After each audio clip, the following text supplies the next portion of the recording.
Bonjour. La petite bulle d'aujourd'hui, j'avais envie de vous parler de la colère qui est une prison.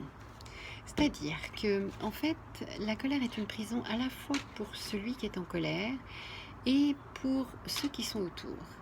Je m'explique. La colère est une prison pour celui qui la vit, dans le sens où ça ne lui permet pas de trouver des solutions. La colère noie les possibles, noie les éventuelles solutions dans une problématique.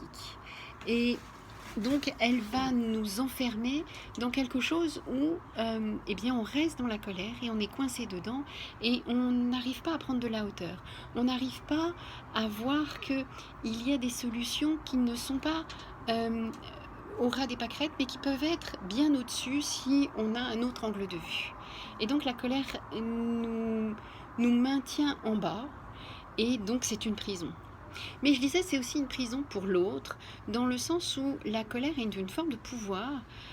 L'autre a peur de la colère et donc va se retrancher ou voire se culpabiliser en disant qu'est-ce que j'ai pas fait, qu'est-ce que j'aurais dû faire, est-ce qu'il y aurait fallu que, etc.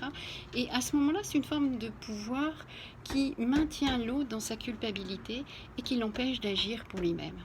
Donc elle a ces deux facettes, cette colère, à la fois une prison pour soi et où elle nous enferme dans quelque chose qui va être dans le bas et qui nous empêche de prendre de la hauteur et de trouver une solution avec des angles de vue différents.